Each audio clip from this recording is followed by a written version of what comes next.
Hello, everyone. The concept of superposition means a few different things depending on which science you're talking about. In geology, it means that lower layers tend to be older than the layers above them. In classical physics, it means that an output of multiple inputs is equal to the sum of the result of each of the inputs had they occurred individually. Fun, right? But in quantum theory, superposition is the principle that a system occupies every possible state simultaneously, behaving like a wave until an observation forces it into a single point. Could that be the last hiding spot of our long missing divine creator? If a god stays hidden, then you can't observe it not existing. And so, does that make it, in some sense, still real? Let's talk about it. This is Skeptic Haven. Let's talk. Welcome to Let's Talk, a show on the Skeptic Haven channel for questions and respectful discussions. Call us with the web link in the description or by phone at 984-400-5656. I'm Ember. This is Lil, who practices all trades, but tonight joins me to hyper-focus on science, God stuff, and free romantic advice, probably. If you're new here, take a second to hit the subscribe button and subscribe to our channels too, linked in the description. Lil, how are you? I am fantastic. I don't know how good I will be at the romantic advice thing because mine just kind of came together, but maybe.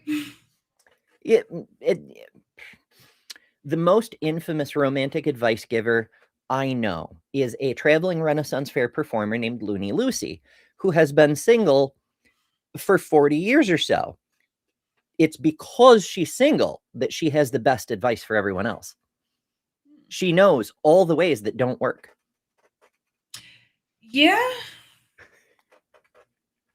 That does strangely make sense. Well, we give people a chance to get their calls in, and do call us. We take questions on all kinds of things in both God and science and other stuff too. But while we give people a chance to get their calls in, we do have a few fun things to chat about. First of all, on current events, what are your thoughts on the Tate brothers' arrests now that they're officially in cells? Good. Yeah. Honestly, it's a long time coming, so yeah. Yeah. And so yeah, as I they are in understand it, cells. they're being held for extradition to the UK. It turns out, folks, that the state of Florida actually can arrest rich men who've trafficked women and girls, and Apparently but only when not the their UK president, though. Yeah, it's very peculiar. Who could imagine? Anyway, enough of those. I mostly just wanted to make the joke about incels. You just got back from the ARC protest. How was that? Yes. Oh, it was amazing. So halfway through, about halfway through lunch, which unfortunately I did not get any because I'm allergic to tomatoes, so I don't get to eat pizza most of the time. But just after lunch, it just started pouring. And it was not a trickle of rain. It was an odd downpour. And so it was raining all through No Illusions speech. It was raining through all of Seth's speech. Wait. You're telling me standing in front of the ark, a guy named Noah, and torrential rains? Yes. Did you at least get a rainbow after? No, because it was still raining when we left. It didn't stop until later, so. Do you suppose Ken Ham has a weather control machine? Possibly. I mean, it was hotter than shit last year, so. I'm on a lot of painkillers today, folks, so bear with me. I'm a little more loopy than usual, but we're here, and that's the important part. Okay, so rain go away, but how was the protest effective? Did everyone survive? Did you have fun? Oh, yeah. Did Oh, it was Answers in Genesis people cry? Yes, yes, and yes. It was amazing. One of the coolest things was when the downpour started. Of course, we still had our sound system, so everybody was kind of hanging out. There was the Black Non-Believers, Secular Rising, GE, and there were a couple other tents. So everybody was just kind of hanging out under the tents. Once the sound cut out during Seth Andrews' speech, everybody was just like, screw it, we're way away. And so everybody just walked out in the rain and got closer so they could hear what Seth was saying. It was really, really cool to be there and to see that. So it started out intense and then progressed to a wet t-shirt contest. Yes. And Seth was wearing a white shirt too. And this is a free admission event. Like, you don't have to buy a ticket. You just show. And how many people were there? At least 100. I think there were probably more than that. So, okay. 100 actually a little bit better than last year. So that's a good turnout. But I mean, there's 300 million people plus in the United States, and only 100 got to experience that magical moment of a bunch of atheists scaring off the mighty creationists with their God protecting them, and then the intense speeches followed by a wet t-shirt contest. Like, this is the thing they write atheist fiction about. And they could have been. They could have gone. Yeah, it was amazing. It was a incredibly fun weekend. Me and Seth and Butch Apostate, we were staying at the house that Joe, the Kentucky Atheist, rented the Airbnb, and there were quite a few other YouTubers who were staying there too. So it was really cool to get to hang out with everybody. Very nice. It was a lot of fun. I remember a bit about last year. I missed large sections because I was in a bit of a delicate condition at the time, and unfortunately, at least one of the people who was staying in the same place I was wound up turning evil. But you know, you can't tell what tomorrow is going to bring. Say lovey. But I do wish I'd gotten to hang out more, and honestly, seeing people in person is like the best thing. Like, talking to each other, doing shows together, wonderful, fantastic, fun. Everyone should do it. But getting to meet people in person is so cool. I was so happy to get to hug Kelly, because I finally got to meet Kelly in person, and yeah, she's awesome. So, and very huggy. Very much so. So that was, that was a blast. Yeah, and we were all hanging out from Friday. Me and Seth got there Friday. There were a few people that got there before then. Godless Granny was there, which was cool. Sinister Purpose was there. Purple showed up. Kelly was there. Joe, of course, was there. There was a whole bunch of people that showed up. It was really cool. Hell yeah. It was a lot of fun. Turns out more people are showing up now, because we apparently have our first caller of the evening. It looks like, if my notes are correct here, a person named Raph from Florida. The note I have here is, are the hosts aware of their faith or opinions? Would you like to elaborate a little bit more, Raph? Maybe not.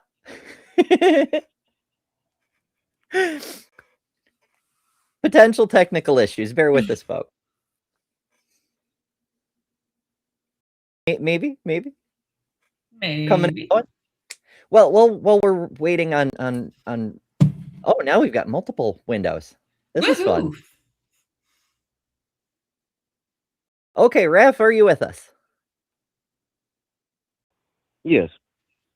Awesome. Fabulous. All right. So what would you like to talk about tonight? Are you aware of your opinion with this atheism belief? What do I you can mean? explain it to you if you need that. What the atheists claim is there is no evidence of a design or designer. That's a claim. That's a positive claim, which if there were a burden, which there isn't a burden to prove beyond a reasonable doubt anything in science, just it deals with evidence of falsification. There's no burden there.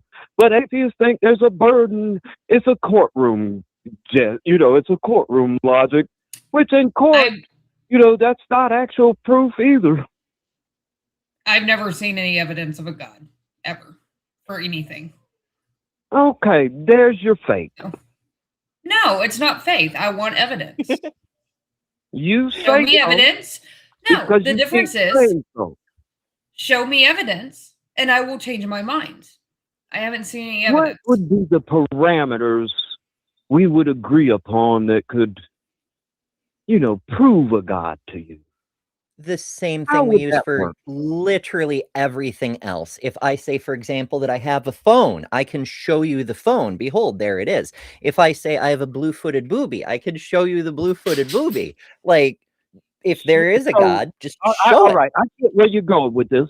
Okay, so you require God, if God exists, or a designer, we'll say here, to just pop out of the sky and announce on all frequencies his, her, or its presence, right? A little hilarious, isn't it? Is it? I So mean, how would God for an prove omnipotent himself? being, that should be And trivially why would easy. God need to prove itself to us, the creation? Why is it Well, hiding? it doesn't have to, naturally, but if it wants us to do certain things because it says so, like, for example, don't eat shellfish because I said so, it has to at least demonstrate that it is real and not just some random human speaking on its behalf, which even a believer in any particular faith will assert is the case for every other religion. Don't believe in those gods. That's just some guy in a funny hat trying to take your money and tell you what to do. But my God is the real one. So from an outside perspective, as an atheist, which one of these men in funny hats who hate shellfish am I to believe? I would, as from my agnostic base, I would say that the pantheism of Einstein and Spinoza has the most weight, because that's an actual God we can observe, the universe, right? All the evidence is evidence. What that means is up to the individual, and then all the evidence, that's a lot of evidence for pantheism. It has all of it. There you go. All the evidence. Well, if you want to call the universe God, then you're just assigning an additional term to a thing that already has a description. Mhm. Well, It's not I'm terribly not useful. doing that necessarily. I mean, that was Einstein's position. I'm an Well, agnostic. you lean towards a kind of vague deism, sure. But also, so what? Isaac Newton had some great ideas, but he was also mad as a hatter and believed in alchemy. So just because a person with a big brain said a thing doesn't mean it's more true than if anybody else thinks that same thing. Einstein also thought that the universe was static. Opinions over Hawking, Dawking, Christopher Hitchens, the journalist, for Christ's sakes.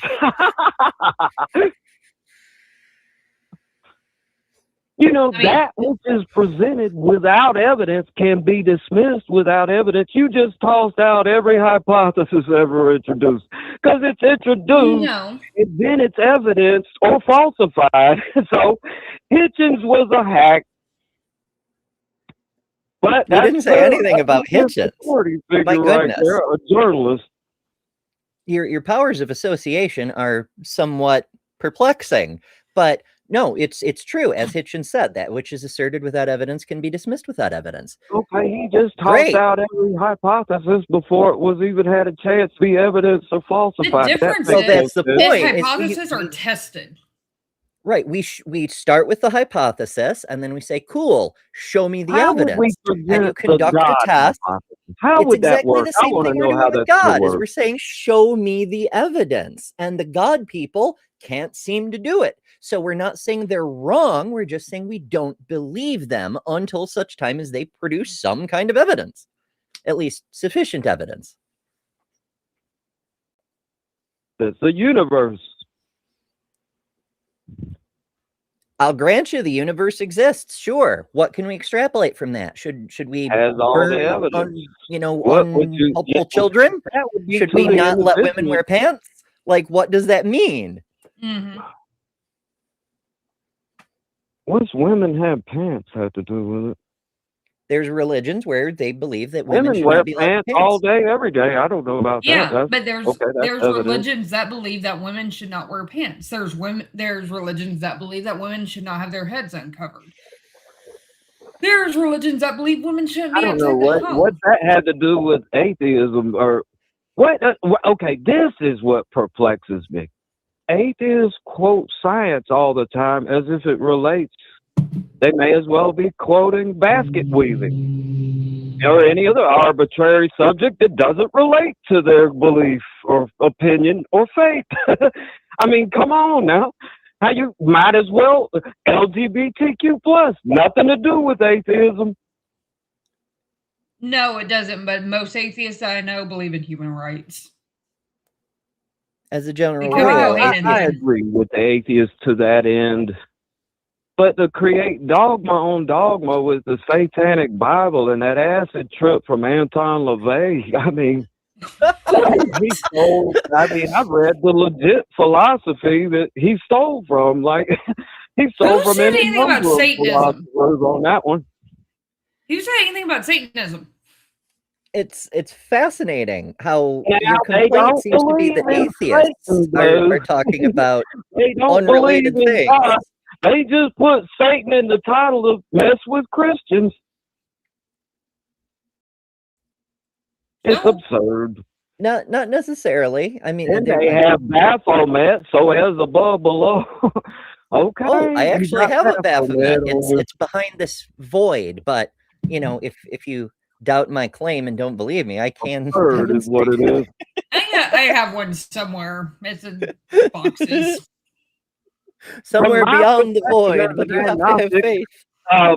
Atheism is the most ridiculous belief, opinion, or faith because most Okay. atheists aren't even aware that they have a faith or an opinion. In And what, You in what way is it a understand. faith, though? But they gotta keep You claiming no understand. evidence of God, even Okay. though that hadn't been established. You understand the only thing that atheism speaks to is whether we believe there is a God or not. That's it. That's all it says. It does not say Okay, jack then shit why about quote anything science? else. Why be champion LGBTQ plus? Champion not that part of without adding atheism. atheists to it. That's not part of atheism as a whole. Champion. That is part. No, that is part of my belief as a humanist. It's not part of my belief as an atheist. People The can only believe thing- multiple things. Much like there's The only Christians who thing- believe in science. There's even extremely conservative, shall we say, evangelicals who still believe in human rights for all humans. Humans think more than one thing at a time. I would say that, I agree with the atheists as far as like Christianity. I mean, think about that children's story for adults. Okay, Adam made out of clay, his wife, Eve, as an afterthought, made out of his rib. Let's have a barbecue, why don't we? Yeah, I get you on that one. I agree on a lot of things the atheists champion, just not this faith and no evidence of a designer, and that hasn't been established, and so you could keep saying it. I call it the say-so fallacy. Why do you believe it? Because you say so. Why do you say so? Because you said it was thus, and there is no evidence. Not knowing what evidence would be or not be concerning God, or a design or a designer. Well, it's interesting that you mentioned fallacy, can't since you seem to be establish that. doing a lot of That's been straw man established building at just the because you moment. say so. Like, would you like to go joust against the windmill of the hypothetical atheist you've concocted, or would you like to talk to us, because we don't believe the things you keep saying we believe? There's evidence. Do you believe there's evidence of a design and designer then, if you don't claim the claim I say you're claiming? So you believe there's evidence of a design and designer then, right? You either I'm not believe it or saying any. disbelieve That's it begging as the an atheist. question. That's smuggling a designer into it's like me asking, have you stopped beating your wife? What are you supposed to say to that? Because I've already smuggled the conclusion in, you know? That It's a doesn't loaded equate. question. That's not a proper analogy of the scenario. Yes, it is. It is, because you're saying, claim do you again, accept there's so evidence you're for a not designer or saying not? you You're do asserting not there's a claim designer. no evidence of a designer then. That's what you're saying. Well, show me some. any I'll, other I'll, atheist- I'll acknowledge it as soon I'm as you open. present it. I'm willing to look at it. Said before, she just said prior to this, there's no evidence of a god or designer I is what haven't I seen thought. any. Is that not what she just said? I haven't seen any. But that doesn't mean that it doesn't exist. Well, But if you as have long some, as let me you see them. haven't seen any, what are your credentials? You're just an atheist, so that makes you an authority to say there's no evidence. I have a degree You in need physics and a credentials degree to in determine history. what convinces you. That's Like, no fallacy. if That's you're fake hungry, do you need a nutritionist to verify that you do feel hungry? Like, you are the only one qualified to judge your own experience, right?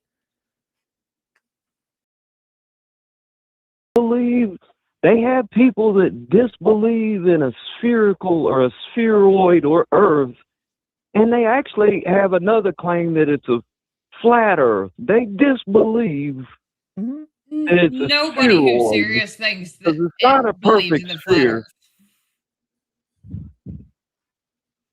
So Nobody who's serious believes in the flat Earth. you can't just dismiss any claim and that's okay. That's what the atheists think they could do. Furthermore, No, there's no we burden have of to proof beyond a evaluate reasonable evidence. doubt that God exists. That's ridiculous. There's no burden Well, if anywhere it's so in the laughable, scientific then method. just That's show a fair us. law. Just present us the the God. evidence.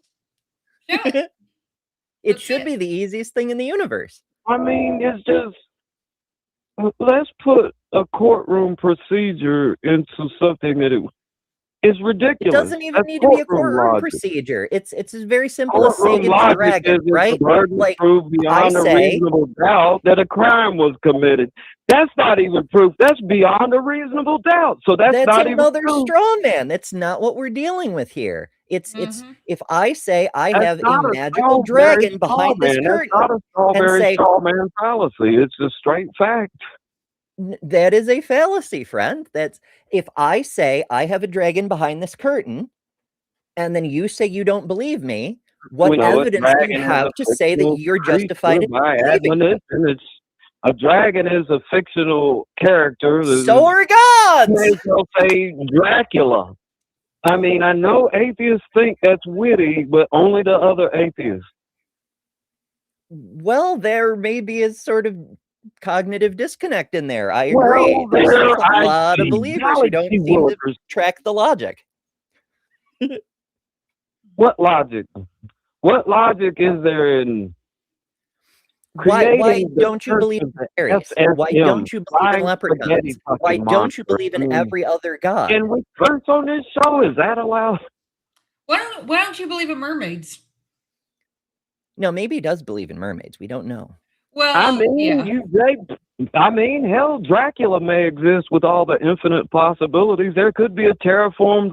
We see evidence of we've got jellyfish that, until something eats them, they can go on. And lobsters, for example. So then you have blood-sucking bats. You've got that. You could have a blood-sucking vampire that, creature that on some terraformed planet that, might live forever until something destroys it or eats it. That's until you're eaten. But so that's with the lobster and, the man of war, jellyfish, whatever. They can regenerate cells and whatnot and keep going. Sure, maybe on other planets there's all kinds of interesting things. But let's try to bring this to something a little bit more useful, right? Like, why do you ask pragmatic about philosophy? Lobsters are a pragmatic fantastic approach. philosophy. Of course, evolution destines us all to become crabs eventually. But what do you think the benefit is of believing in a God? Like, why should we agree with you, not just on a philosophical, it's ridiculous to believe otherwise level, I'm but not what is the necessarily. utility I'm to it? agnostic. I don't take a side either way. This is why, furthermore, that's the default, right? Everyone's born agnostic because you have no knowledge of God, the concept to reject the claim or affirm the claim. So we're all born, as I am now, agnostic. Cool. Then Here- we agree, actually, because our actual position is we don't know that there is a God because we haven't been presented with sufficient information. Technically speaking, we're You all take a agnostic. side, you I take contend the- all you humans are take the agnostic because affirmative. no You one has just said- actually you met a just said God. on the other time, said that I see no evidence. So that's the faith right there. You see no No. evidence. Why say What so, it is, Allison? Because you say so. I describe myself as an agnostic atheist. Do I know there is a God? No, I don't. Do I think there is a God? No, I don't. There's a difference. One is what I know, one is what I believe. I do not believe there is a God. Do I know there is no God? No, I don't know that for sure. But I don't think there is because I've never been presented with any sort of evidence that convinces me at all that there is any sort of higher power out there. The second I am presented with anything that makes me question that, then I will look at it. But I haven't seen it. I've been looking for 40 years. Haven't seen anything. Well, have you considered boobies? I mean, Everybody loves the boobies. if this isn't proof of an intelligent creator, come on now.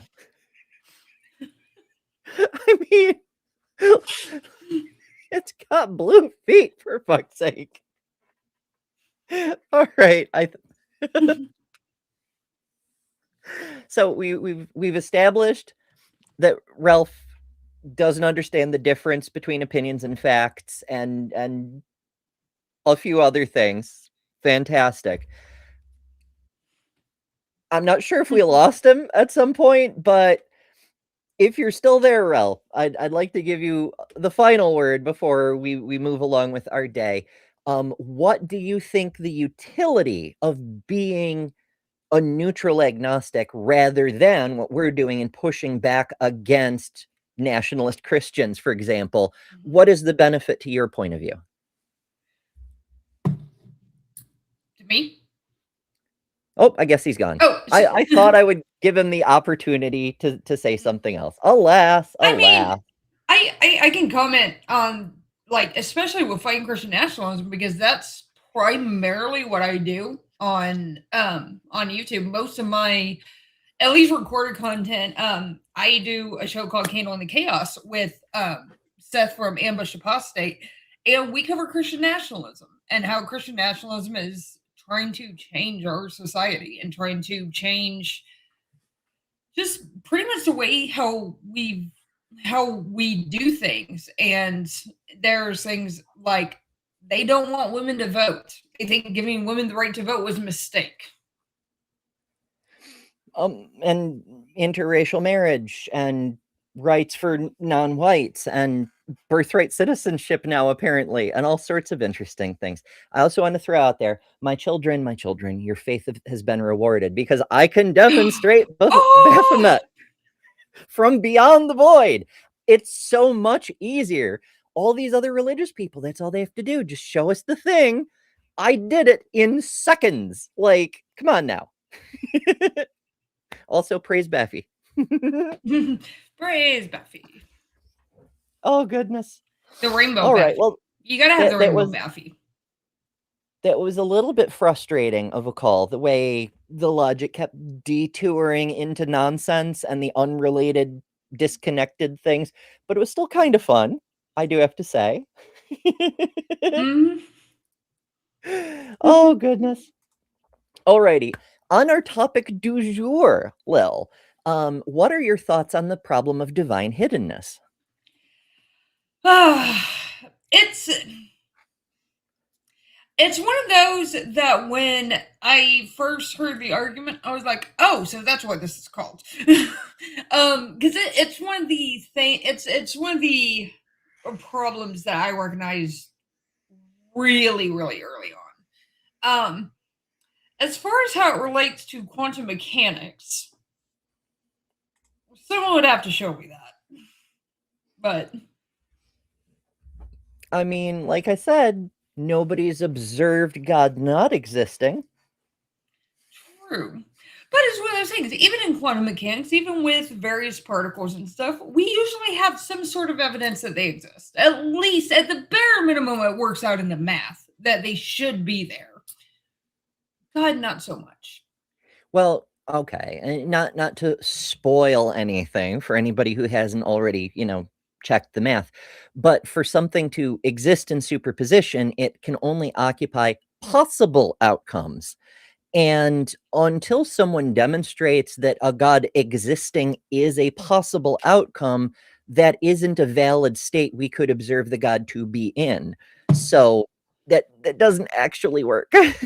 I'm sad to say, because if we did have like some kind of random possibility for a God to actually be real, and I don't mean the incoherent gods like the Trinitarian omni-everything God that can't possibly exist, that's logically self-contradictory, or the Christian God, which is not the same thing, with the, how many people went to the tomb and how many days was he dead and all that crap, where the stories make it clear that it's just made up.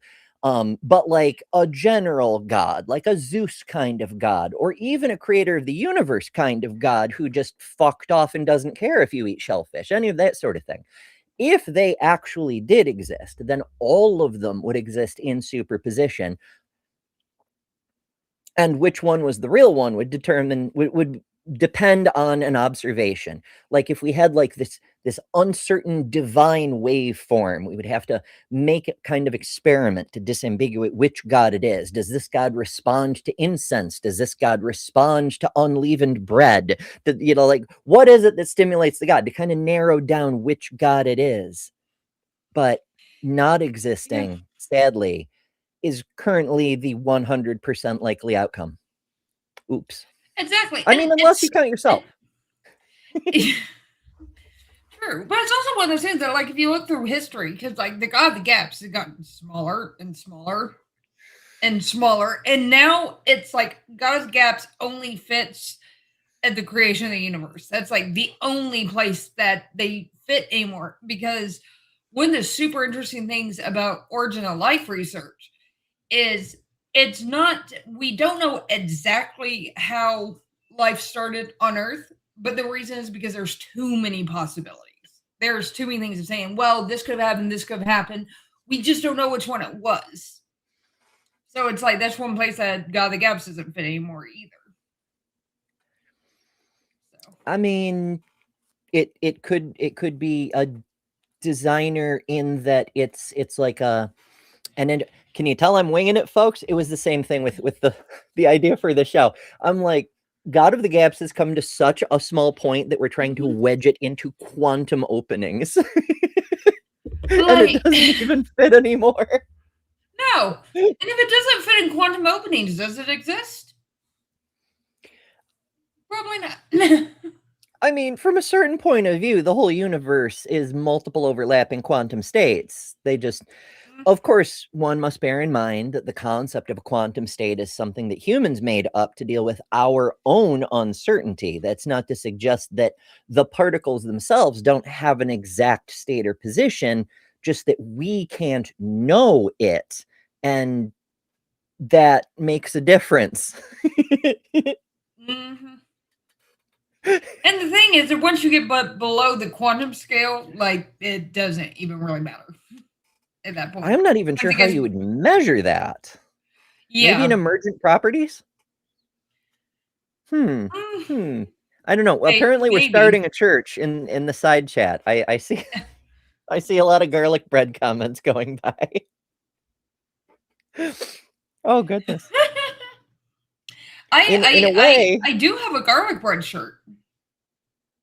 Indeed, you're one of the very few. You know, you happen to be like the repository of better than Ember merch, because like I know you have a garlic bread shirt. You probably have more stuff, but I have the Jesus likes to watch shirt, which I wear all the damn time. I will wear it around the house, and Seth starts cracking up laughing when he sees it. So yeah, I'm amazed that thing didn't sell better. It was so funny, but also I'm easily amused. But you're the I got only compliments. person. You're the only person who's actually protected from Yahweh, because you are the only person who ever got Yes! a Yahweh away nil-scented soy candle to banish all those blood gods and things. I've got it in one of my. I've got 2 boxes of like background stuff. That I don't know where we're gonna end up setting up my desk. Yeah, we've only been at our house for like two weeks or so. And I'm still trying to figure out where I'm going to set up my desk and where I'm going to set up my craft corner. So, but I can say after I get that set up, I will resume my crafting videos that I started and never resumed. Well, Months I mean, ago. there's always a pause, especially since everybody knew you were going to be moving, and there's all the things going on, you know. We've got, I think this weekend and next weekend are technically a pause in the chaos, but it's not really unchaotic exactly. It's not going to get unchaotic for me until probably mid-August. So, but after that, it should calm down a little bit. Yeah. Oh goodness. It's I don't know. I've mixed thoughts about what happens in August, but c'est la vie. Do you suppose, forget about hiddenness and quantum states, in the vastness of the cosmos, might there be some kind of God lurking in the shadows, perhaps hiding in a black hole, or behind a hidden moon, or lurking within the dark matter, or I would say who knows what? if there, maybe it got swallowed by ton 6.8. You could fit a whole universe in there. 66 billion solar masses is pretty big. Yeah, I mean, yeah, there's always a possibility, but I'm still one of those people of show me the evidence. I don't see anything in 10.618 except a whole shit ton of mass. That's it.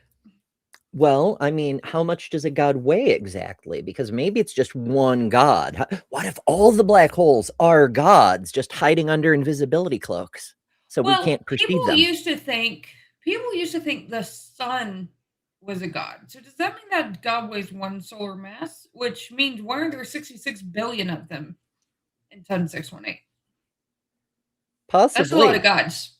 It could be a size thing, but remember, the sun is on the ultimate weight loss program. It's burning several thousand tons of mass every day, and probably the metric tons. I forget the exact figure off the top of my head, but it's depleting matter very quickly.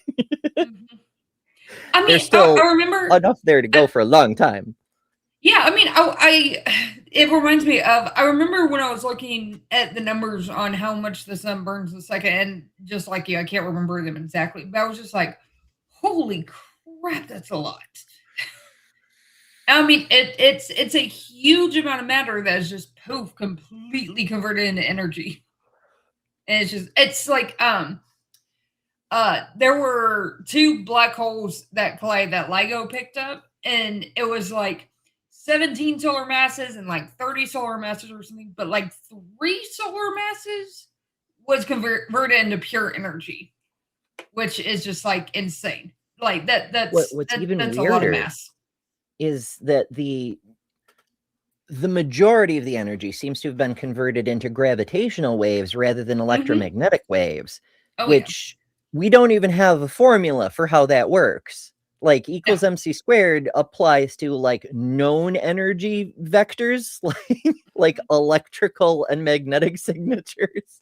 What do you do? What even is a gravity wave? Like we know what it is in terms of general relativity, but we don't know what it is.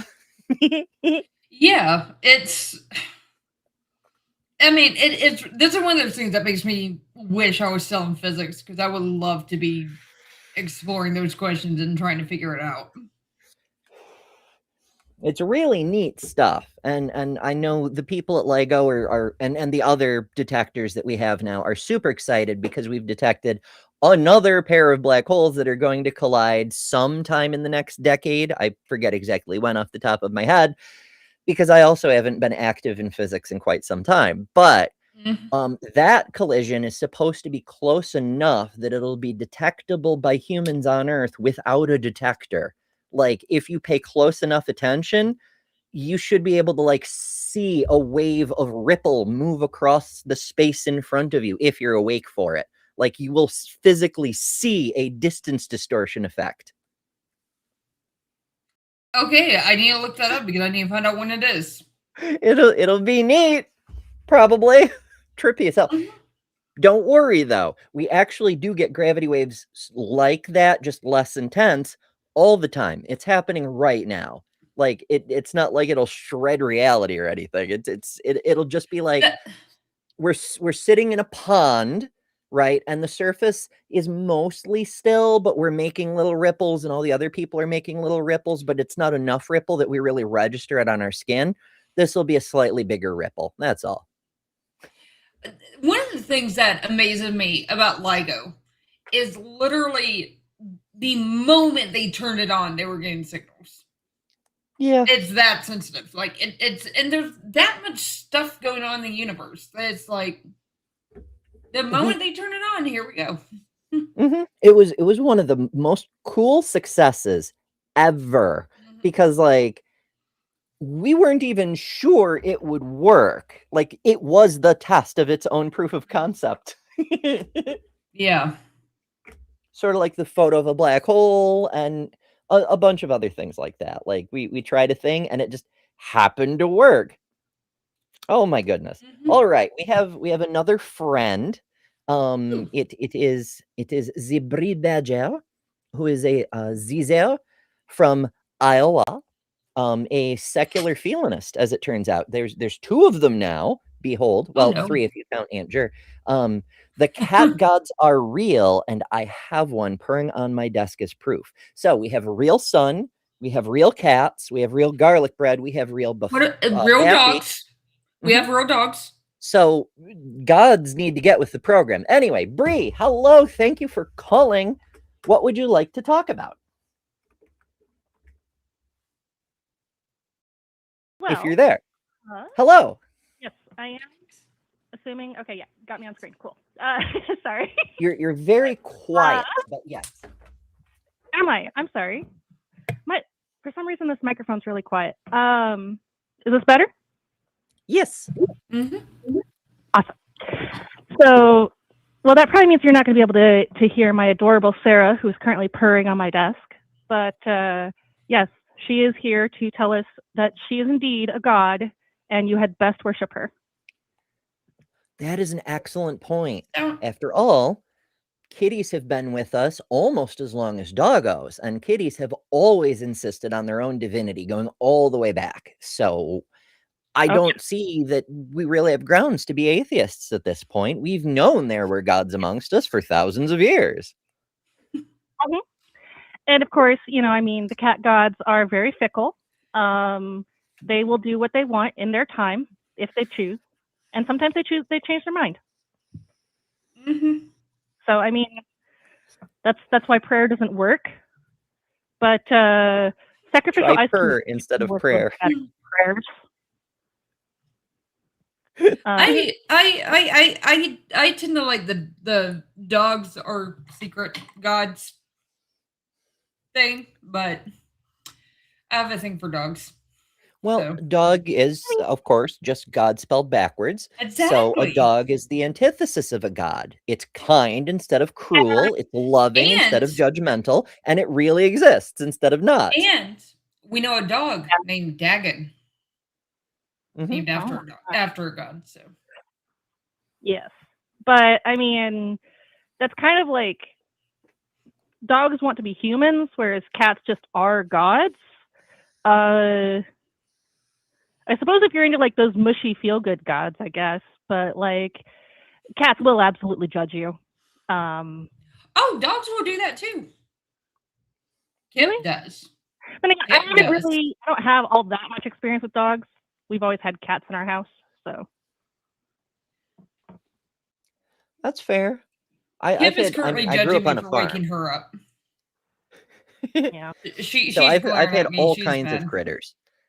I dare say the most judgmental animals that I've experienced with personally are pigs. Because pigs, believe it or not, are really intelligent. They don't just have human-looking eyes, they have human-capable brains. Like, they understand our construction techniques, and anything we can build, they're able to unbuild at will. Oh, oh yeah. Pigs are Mhm. amazing at that. Well, it's one to talk to you, but we do have another call, so I need to go screen them. Oh, yes, I suppose. Someone should anyhow. Alrighty, Bree. All right. Toodles. Oh, goodness. Goats, also kind of divine. They ignore physics at will, and they're capable of ingesting anything. Mhm. Dogs cannot ingest anything, but they will absolutely try. Oh, yeah. I had a rescue Dalmatian when I was in middle school. As many purebreds, he was not very bright, which is why he was a rescue. And he liked to eat light bulbs. Like, we would go out for the evening and we would come back in, and he would have taken a pack of light bulbs, like back in the day when they were incandescent and made of like glass and shit. And he would just be like crunching on the glass. He'd be holding the metal part in his paws and he'd be crunching away on the glass. Was that dog okay? No, he was not, somehow he didn't die, but I don't. That is wow. Right?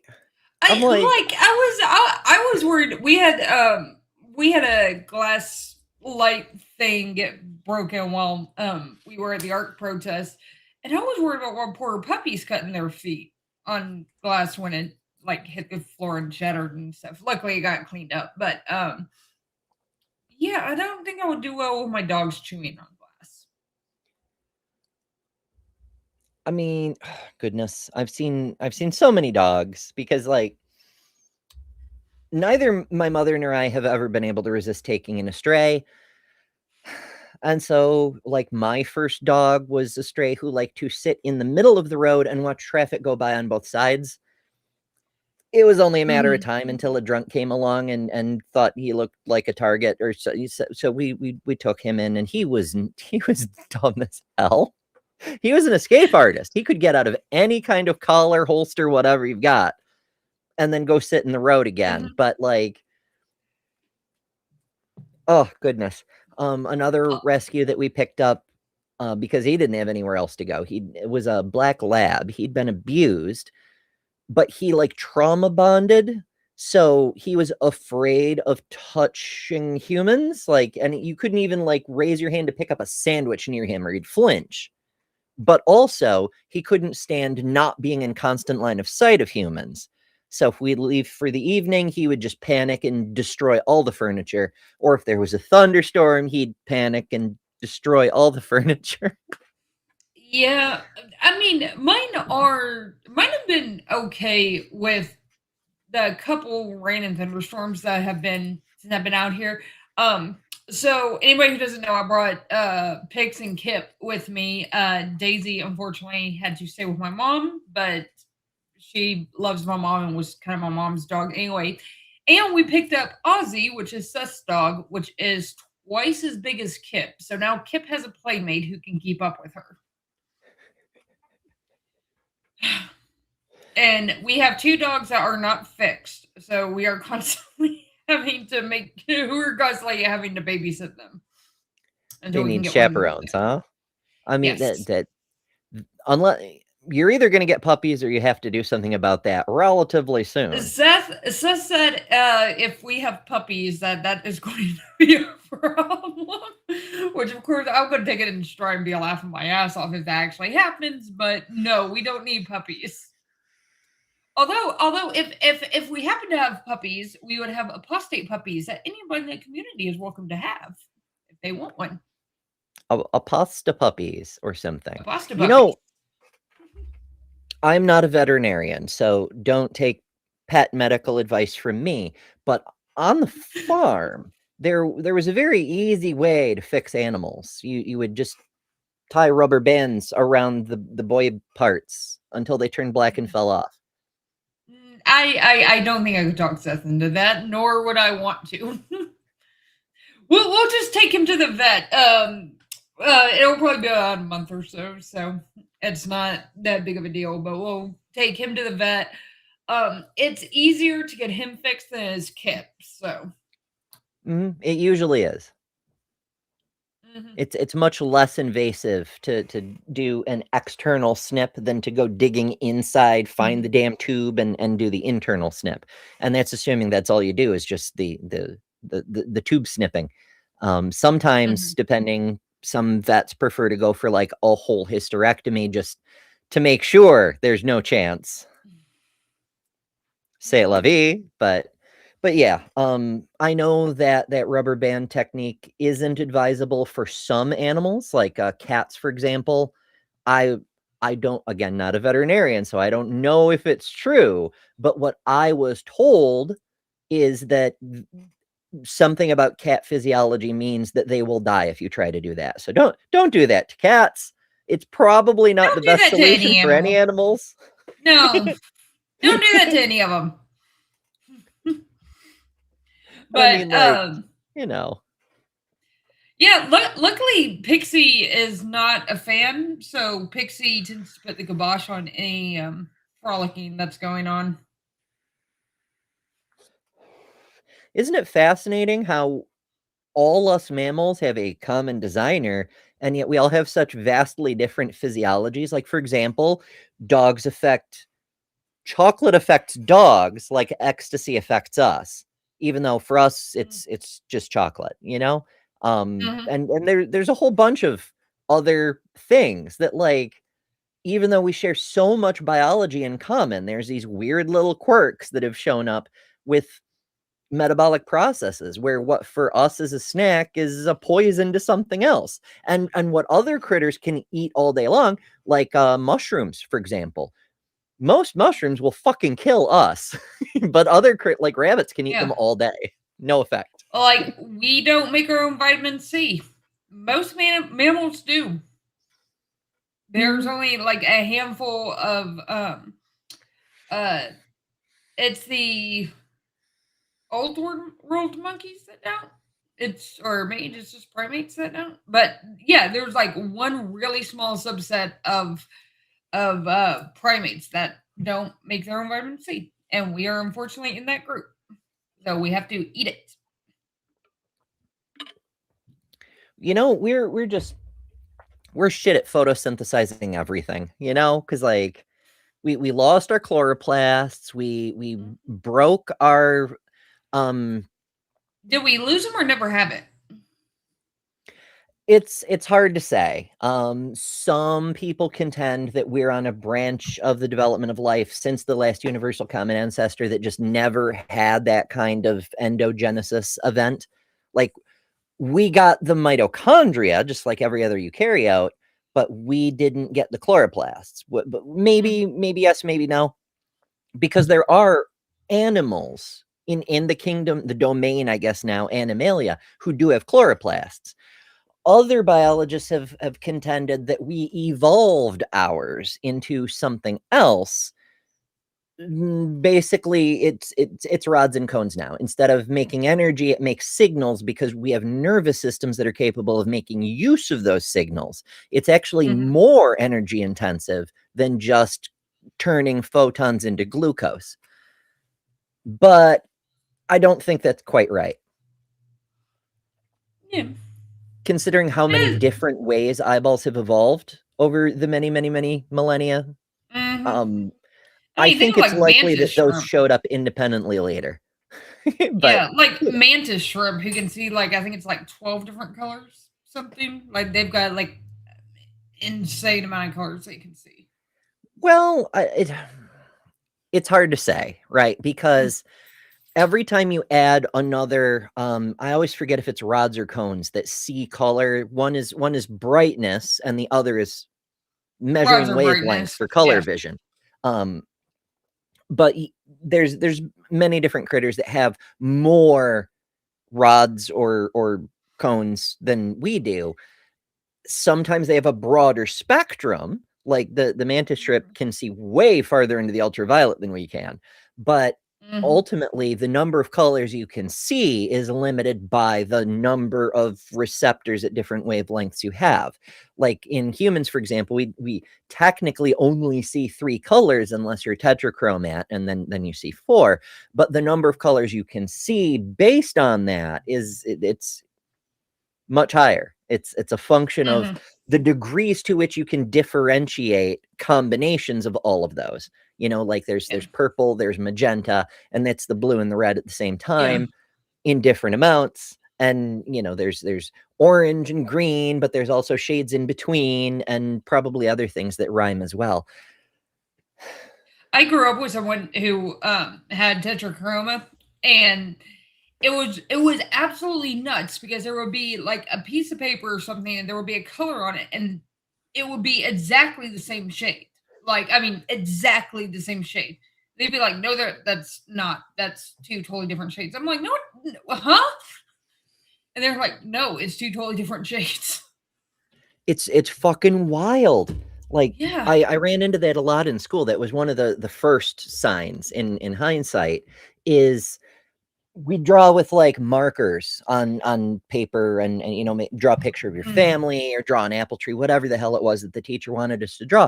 And if a marker ran out, we'd get an identical marker from another box, but they are never actually identical. So you'd end up with an apple that's like half red and half slightly more orange red or slightly more magenta red because the mix is not quite identical. And everyone in my fucking class thought I was fucking crazy because they're like, Ember, those are the same shade. I'm like, they're not though.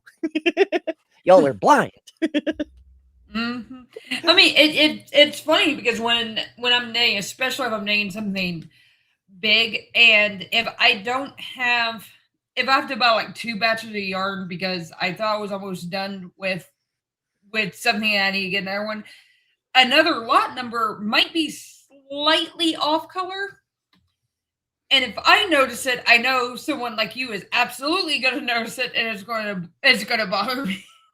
It's unavoidable. I mean, even things that come in the same batch, even things that are made from the same stuff. Like, for example, I famously love sandwiches. They're one of the best things humans have ever invented, and they've been fairly good for my diet because I can get multiple kinds of nutrients in one handheld thing. So I often go with like a roasted turkey breast thing for my sandwiches because it's low calorie and high in nutritional value, and they're the processed ones. It's like shredded turkey parts pushed into a loaf and then sliced.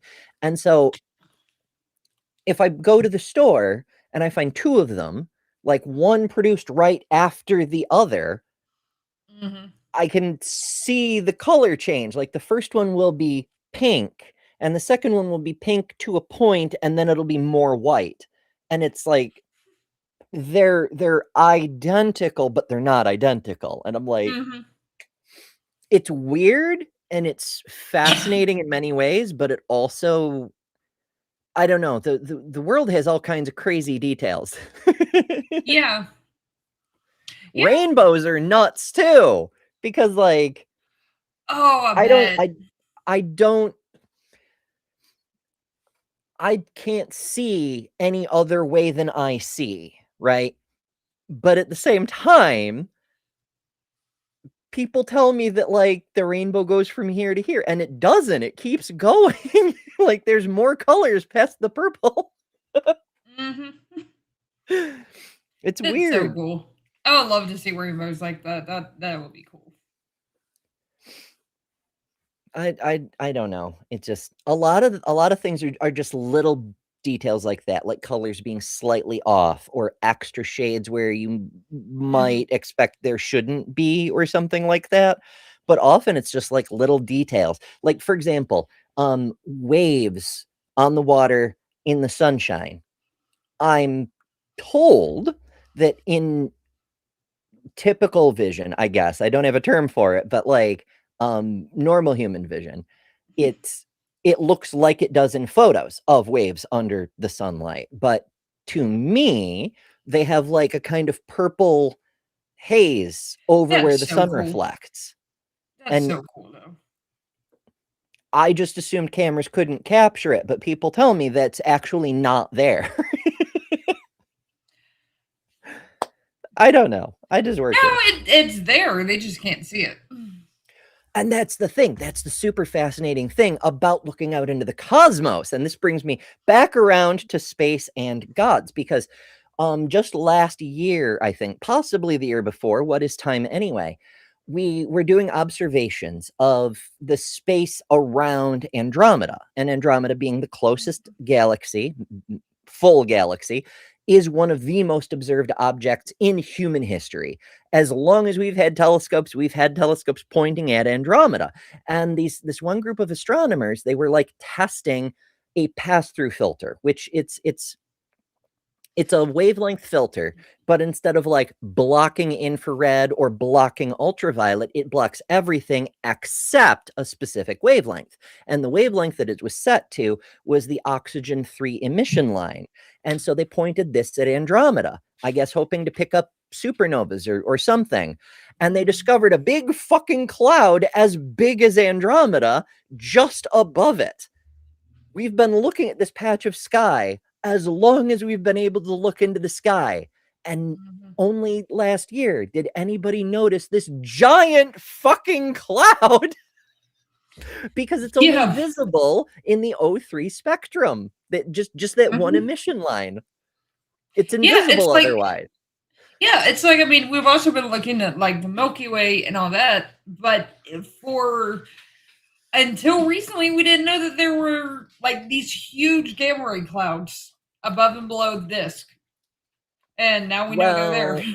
In fairness, those were predicted a long time ago. They were predicted, but we didn't know they were there. We Yeah. couldn't see them. Say lovey. So we're still going around. So back in the day when I was working physicist, I did a lot of research into antimatter. And I had a few hypotheses, and some of them turned out to pan out, and some of them didn't, as happens with science. But one of the interesting things that came up was I predicted that we would find antimatter coexisting within normal matter. That's actually the mechanism behind the mass loss when you split or fuse atoms. It's some of the antimatter within the existing matter becomes destabilized in the fusion or fission process and annihilates with its counterpart, turning the mass into gamma rays. That's literally an annihilation reaction.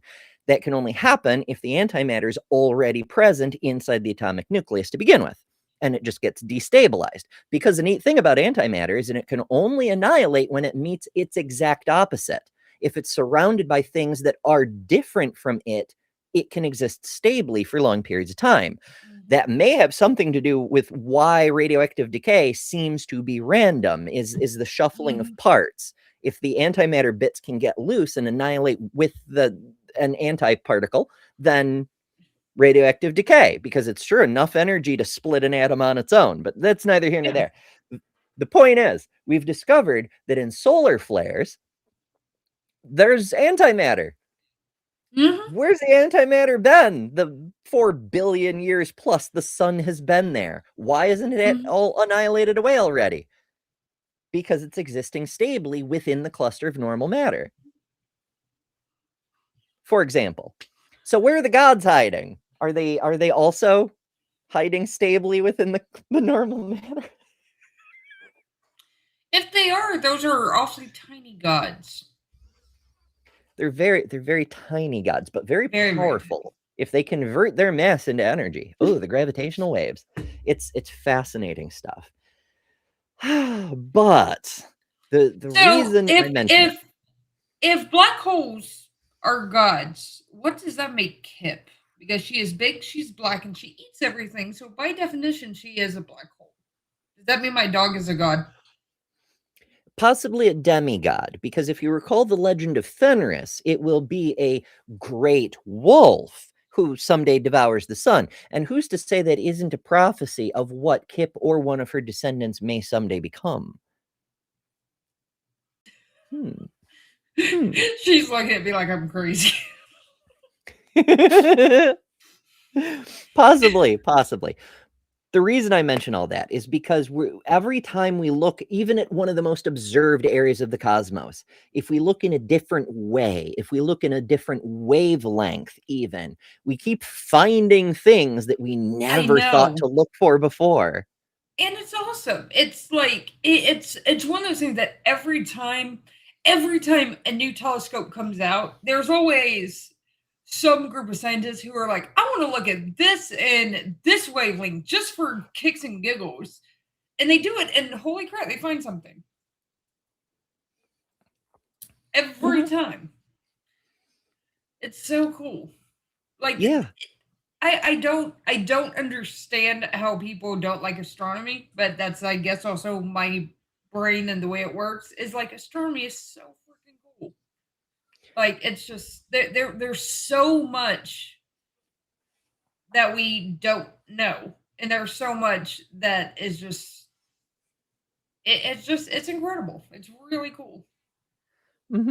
So James Webb, a lot of people were not excited about getting an infrared telescope. They're like, no, we need more high energy stuff like the Chandra with the X-ray observatory. I mean, that's all cool and whatnot. And we do want to gather more data about gamma ray bursts and so forth so that we can identify what the fuck those are. There's a hypothesis that those are spaceships breaching the light speed barrier. But it's only a hypothesis. It's kind of a fringe hypothesis, but it's a fun hypothesis. In any case, infrared, though, has a neat property. There's an old paradox called Olber's paradox that posits if the universe is infinitely old, then every possible line of sight in the night sky should end at a star. Because if the universe has existed forever, then there's been enough time for light to cross any distance to reach us here on Earth. So there should be no black. It should be all stars. Like, it should appear to be white to us. And it isn't. It's black. So the classical solution was that the universe can't be infinitely old. It must have been created 6,000 years ago by a designer of some sort who really hates shellfish. Obviously, that's what's entailed by that. But a little later on, we discovered that there's a different answer. It's that there's crap in space. Space is not empty. It's very close to empty, but it's not quite empty. There's a lot of dust. It's very thin. To get anything resembling a cloud, you need, spans of light years and shit, but there is dust, and dust blocks light in the visible wavelength. But in infrared, it's coincidentally like pulling back the damn curtain. Infrared goes right through. And we knew this before because there's some really cool things called dark molecular clouds. They tend to be high carbon, but it's not really important. One of my favorite is called Barnard 68 because it looks like there's just a fucking void in space. It's so thick that you can't see anything through it. But in infrared, it's just gone. Like the stars behind it and not behind it, there's no difference. It has no effect whatsoever. It's one of the things that, Yeah. The reason is because it's a molecular cloud, waves that are too long a wavelength, that are a longer wavelength than the size of the molecules, just go right through the molecules. The molecules can't stop them because the wavelength is too long. And so they just whoop right through. And that's what we get with an infrared telescope, is we can just ignore the damn dust and Olber's paradox goes away. I mean, it's one of the things that anybody who knows me knows, like, I love the galactic center and Sagittarius and all that stuff, but you can't see it in visible wavelengths. You have to look at it through infrared and microwave and radio. But the cool thing is that the Milky Way is pretty much transparent when you look at it through radio waves. Completely transparent. You can see all the way through it, which is really cool. Yeah, the only radio emitters on any significant scale are stars themselves. Jupiter, of course, is literally radioactive. That's what that means, is emitting on the radio frequencies. It's was it Messier's catalog was the original hunting through to find radio sources? I think so, but could be wrong. It's been a while. It's been a minute. It's been a while since I was in school, which is like the last time I looked that up. So let me see. I'm probably misremembering. I can't even spell catalog. It's fine. Let's see. Planetarium programs. Charles Messier, 18th century, revised over year. Okay, 18th century is probably too early for radio source detection. Yeah. I mean, because they discovered the center of the Milky Way, when was it, in the 1960s, I think it was.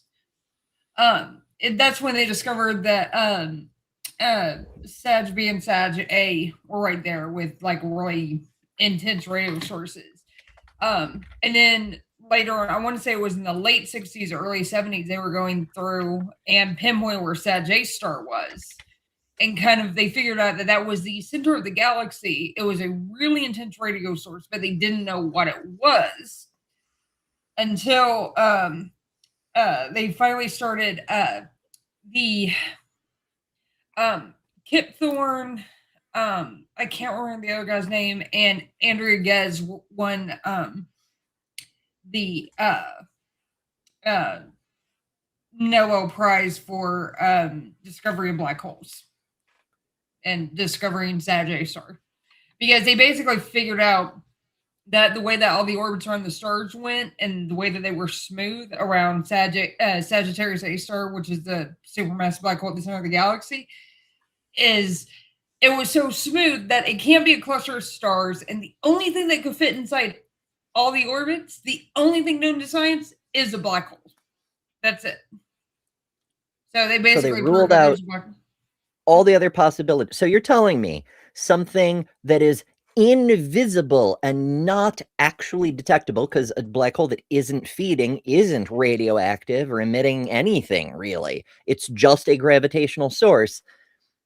Despite being invisible and undetectable, we were still able to provide evidence that it's there.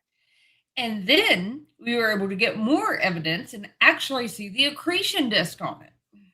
What? You mean we took a photo of the undetectable thing? Mm-hmm.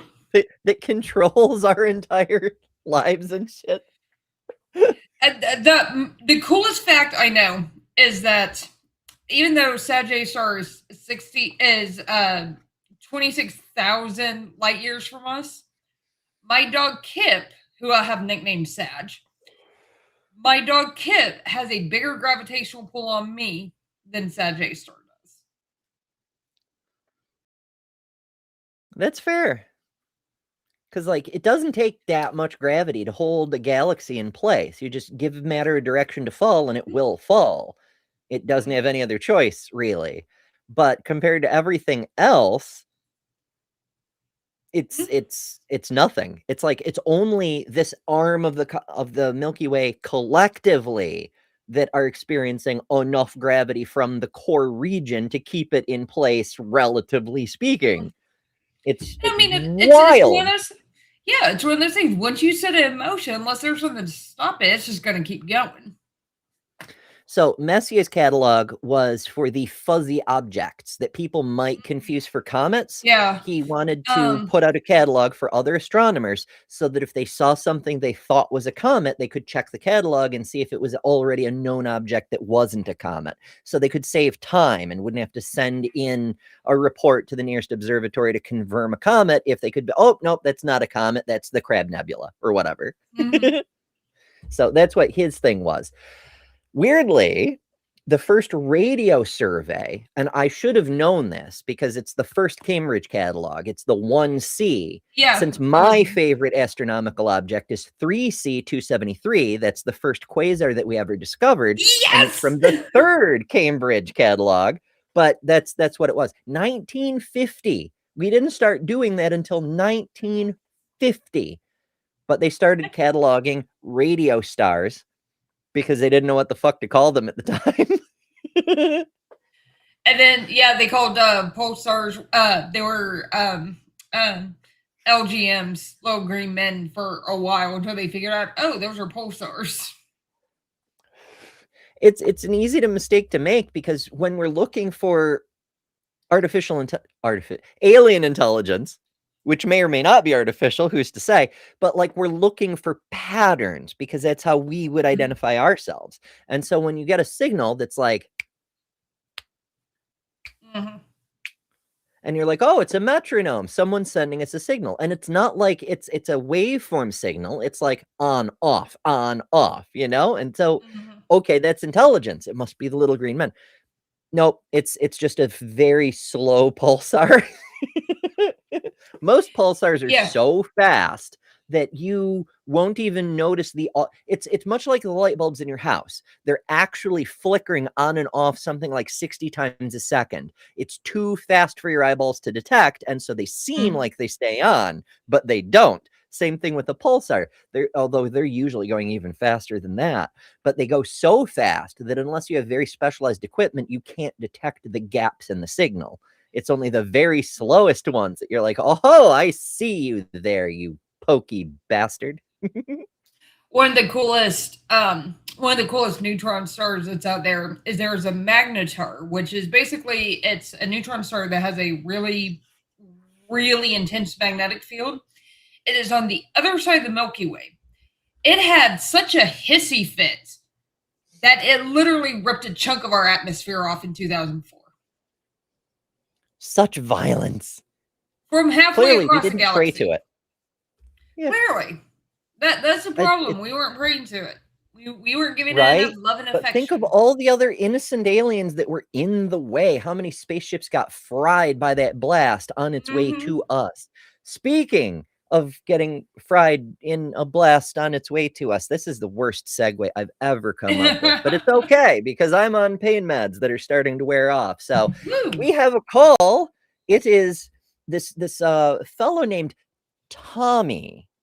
I'm sure it's an alias, from Ohio, who wishes to discuss with us divine hiddenness. That's it. I just looked at it and it already evaded me. It's fine. Tommy, are you there? I am. How are you? Hooray.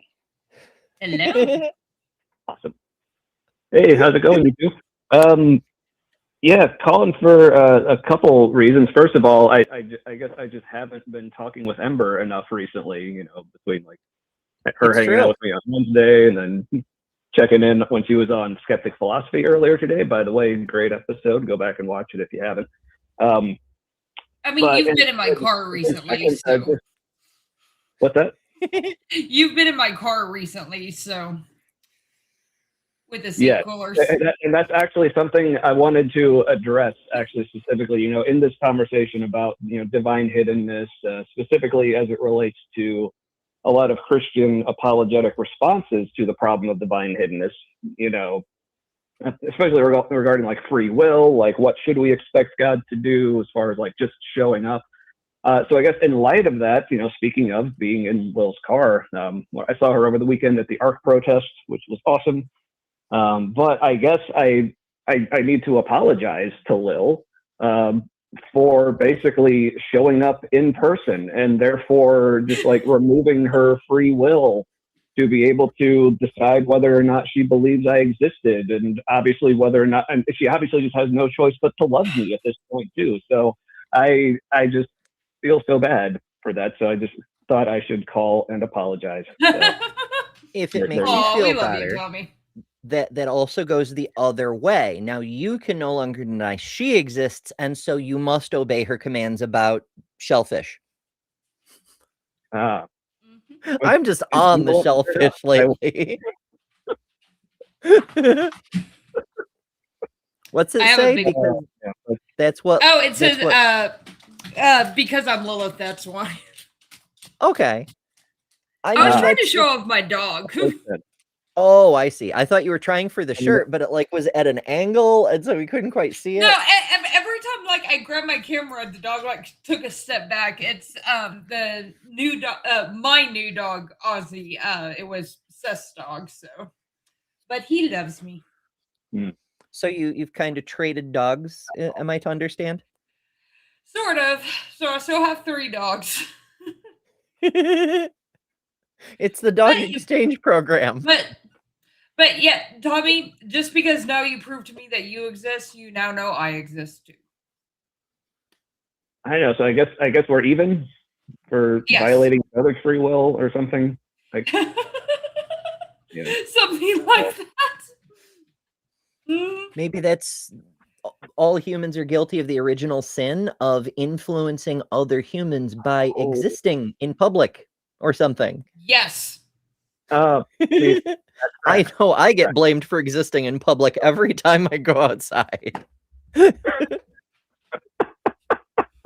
unfortunately, yes. This is true. But I love Ember. At least I. Yeah, but I also like, so I happen to just have YouTube up on my TV. It's muted. Don't worry. You know, I know my caller etiquette. But I also have like the chat rolling by, and I saw someone like Adrian saying like he'd never heard of like divine hiddenness even being a problem. So I'm like, I guess Adrian, if you're listening, yeah, it's a bit of a problem. You know, if there is anything divine, it is quite hidden.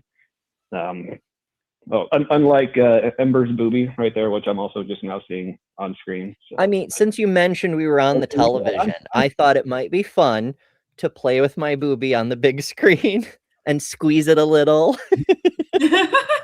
It's so soft, guys. You know what? I'm sorry if she's on with You know me, what? she has to bring out the booby. In fairness, I do it Yeah, sometimes you know even what? when you're I'm not fine here. with Ember's booby violating my free will. That is something I can accept. So. I mean, I've heard that people tune in for that kind of thing. I should probably do it more often. Right? Yeah. Like Or boobies maybe and it's that's just what the people demon on want. my shoulder being a bad influence. Wouldn't that be me? It's a very colorful one. Yeah. I'm surrounded by bad influence. Honestly, half the time I am the bad influence, so you know, it goes around. True. Yeah. I will try to remember to bring the booby to Um, NanoCon. I have to make a list. I was trying to pack clothes the other day, and that did not go well. I'm like, I'll do my best. Hey, Oh yeah, it's, man, I haven't even started packing for it yet. nope. I still haven't either, but I probably will. Like I'm one of those people. Like I remember when I first moved off to college. I think I started packing up at about 10 p.m. the night before I left. So that's just kind of how I roll. So Yeah. When I moved out here, I started packing like weeks beforehand. I was doing like 1 box a day or so. I still ran out of time, and I still couldn't fit everything I wanted to bring. Yeah. But See, I've been Yeah. doing like I guess we'll see. sales events so far this summer. So I've been like, do I have my tent? Do I have my table? Do I have my signs? Do I have the damn flags? You know, like I have like plus all the medicine and shit that I need to like survive a day out in the exposure. And oh goodness. mhm. So this is kind of easy mode by comparison. I just need like, I mean, I'll get most of my food along the way because I'll be on the road for like a week if all goes well. Mhm. So I don't have to worry about the food to bring all that much. I just need clothes and my medicine. I think. Mhm. Yeah, I mean, those are key. Yeah, we have food, clothes, medicine, booby. Yeah, all the essentials.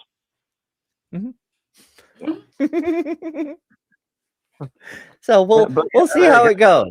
Since but I guess since I'm calling into a show about like divine hiddenness, I guess like thoughts on your end about like the whole like free will defense, as I make air quotes that you can't see.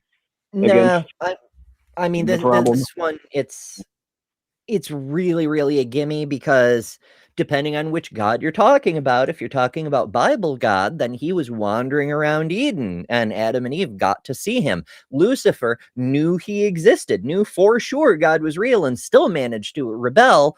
And Thomas got to poke Jesus's holes. Like, none of these things, when God has been visible, it doesn't interfere with free will in the slightest. So that excuse doesn't solve the problem. Yeah, that's why I kind of love like the fact that I guess my parents didn't quite understand the irony, seeing how I ended up, but like naming me Thomas.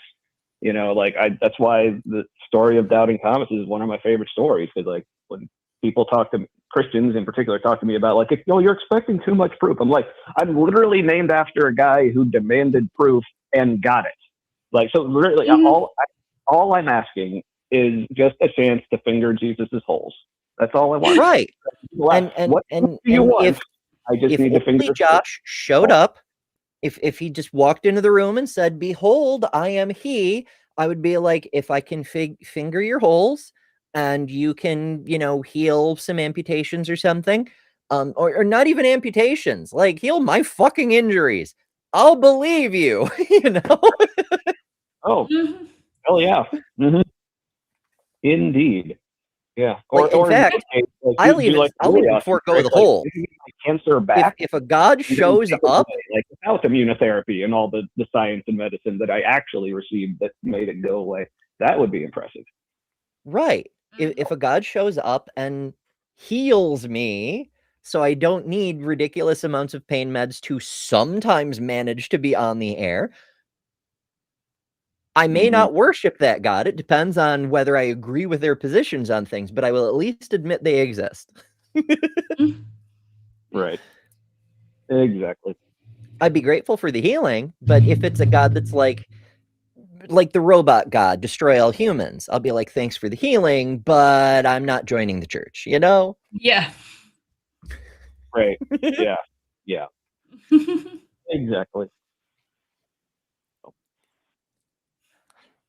That's all I need. Yeah. I'm super easy to convince. I'm not the easiest though, because I think probably the lowest epistemic bar for demonstrations is Chad the Archradish of TikTok, who simply asks that his banana be transformed into a slice of pizza. Like, that's a human magician level party trick. Yeah. If a God can't manage that, they're not really capable of much, are they? Right. Yeah. I mean, that would do it. I mean, because in Chad's case, if nothing else, even if it didn't convince me that God exists, at least I would have some pizza, and I can just work with that. It's a start. Why doesn't God ever throw a pizza party? If they're so damn good for human morale, why didn't Jesus ever throw a pizza party for his disciples, or for the Romans even? Be like, listen, fam, we're kicking Caesar out. We're banishing Pontius Pilate. We're restoring the throne of David. But good news, if you stick around and be centurions for the new government, pizza party. And they'd be like, what the fuck is pizza? And Jesus would be like, aren't you from Italy, bestie? How do you not know? And of course, Jesus, being able to see through time, they don't have tomatoes yet. Alas, we haven't discovered the new world. But if the Book of Mormon is true, Jesus can pop over to the New World and bring back some tomatoes, and so he can still throw a pizza party, or he could just like transmogrify some wine or whatever. I don't know. Point is, why not a pizza party? Kudos for using the transmogrify. He needs to throw a pizza party, and then one with no pizza sauce for me. Yes, and also no sauce for me either. I don't have the allergy problem that Lil does. I just don't like it because that's one of my oddities, I suppose. So yeah, me and Lil need to share a pizza sometime because like no one else seems to understand my love for lack of sauce. So I feel like Yeah, I can't do it. So It's a struggle. I'm Yep. semi on the tomatoes. I can have them if they're like processed enough, like marinara sauce or pizza sauce, or well, most pizza sauces. mm. But if it's still too tomatoey, then just nope. It doesn't do it for me. Oh, alrighty. Well, Tommy, thank you so much for chiming in. We do have one more caller trying to sneak in, and so I think we will bid you adieu for the evening, and we'll try to answer their burning question before we have to go. But thank you so much for calling, and we'll talk to you again soon. yeah, sure. Thanks. Have a good night. Yay, toodles. You too. Bye, Tommy.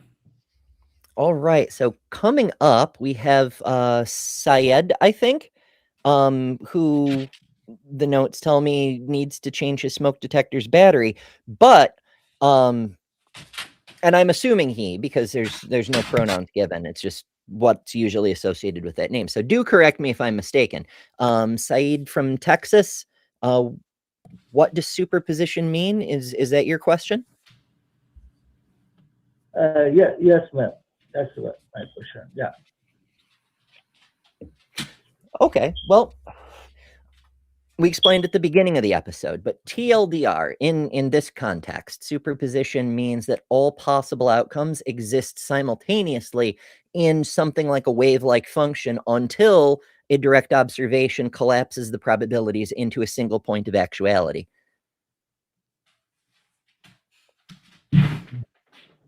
So, the God we describe is not visible to human. I mean, we cannot see God. Okay, God also described as a light. Okay, basically, you cannot comprehend Him. We cannot comprehend God. He is nothing like anything. You cannot compare. God look like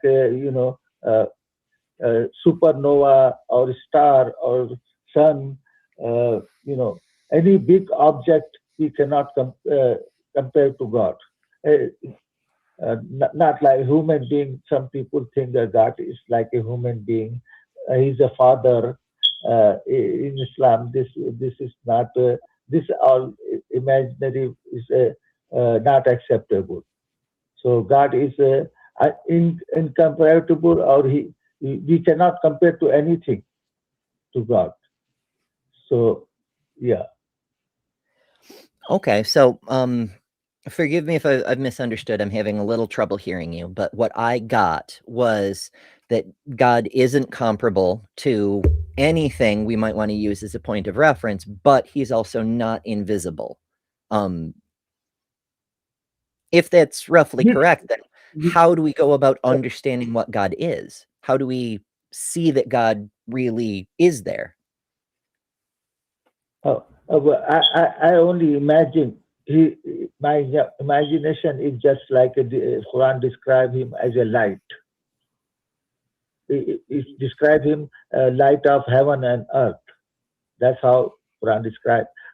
It also said we cannot see God. We're just unable to see God because maybe he's just like a sun. We cannot see. We can see sun, but I'm talking about it's very powerful. Let's say bright, very bright. We are not able to see him. As we see, we may go. It will. There is a verses in the Quran when Moses asked God, "I want to see you." So God replied, "You cannot see me. You go and see there is a mountain over there. You see the mountain." So God he may have show his shadow to the mountain, and mountain became a burned down. Mountain became a shadow, and Moses, he became unconscious. He fell down unconsciously. So this is human cannot see God. So this is we do not. God does not give us the whole detail about him. So yeah. Okay, so obviously stories about Moses, it's different from different groups. In the Pentateuch, it's described that he could see the face of God at different points, and I understand the Quran hits it differently. But here's the thing: in every version, Moses could hear the voice of God. We don't necessarily have to see God. We just need something to accept that he's really there, rather than just other people telling us because they said so, kind of things, you know? So seeing him, sure, let's take that off the table. But in all these stories, people can hear his voice. So why can't people present his voice? Or I don't know if it would be possible to make a recording or whatever the case may be, but like, I mean, if God wants all of us to know he exists, why doesn't he speak to us in the same way? Why is he so shy? Actually, the reason God want to, first of all, we are not able to see him. That's the first reason. Okay, we cannot see him. Physically, we are not able to see him. Okay. The second reason, he could have shown the voice coming from the cloud. You know, he can do that, all those things. Because Moses also hear God voice. Okay, it's in the Quran. Moses talked to God. The only person talk to God in humanity is the Moses. Okay, so he can give voice in the air, in the space. This is I am God, and people will going to believe him. But the purpose he does not do that. He wants human being to use his our brain to see the universe and to think about it. Who can created these things? So he wants a human being to use logic, rationality, research, all those things, and think about it. Who can create it? So he wants a human being to believe by our own logic, our own research, not appearing on the sky. Plus, this life of human being is a test. Okay, test to do what is right. If God appear on the sky, we going to believe him. Okay, we cannot. Well, okay, I have a couple problems with what you've said so far. And so I want to interrupt here before we rack up a whole bunch more, and we can't get to some of the things. I guess the first and most obvious one is that if God doesn't actually say that we should try to deduce his existence from the reality around us, right? Like, God isn't shy about sharing his opinions when he talks to prophets or people, or even sends angels down to talk to others, whatever the case may be. Like, maybe there's a part of the Quran that I'm very much not aware of, but I'm not familiar with any point where he says something like, from here on, you have to figure out I exist by playing a guessing game, and good luck, bestie. Like, why should we accept that any particular conclusion is better than any other conclusion drawn from the same data? Yeah.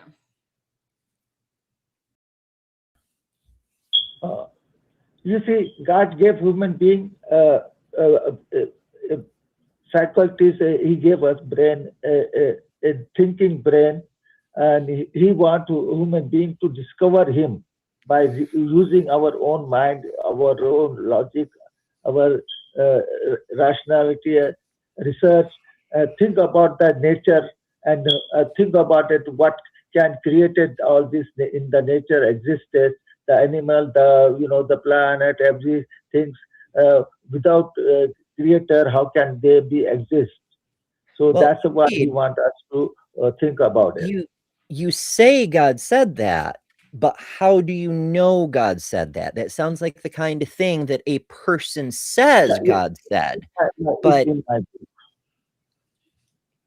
Because, like, I mean, Christian apologists do the same thing. When there's holes in the story, somebody makes up an excuse to try to explain it away, but it's not actually addressed in the story. It's just a thing somebody made up after the fact. You know what I mean? Yeah. Okay, let me tell you about why I believe in Creator God. I'm as a human being as you are. It's not something I lack anything. So I'm a human being as you are. So I have same intelligent everything as you do. Okay. Why I believe in God and why you don't believe in God? Well, I will give you my reasoning. Believe in God. Okay. Uh, you see, we see nothing in the universe coming up by itself. Okay, there is nothing in the universe making that stuff. We manufacture everything. We make our intelligence make us do something and create intelligent thing, right?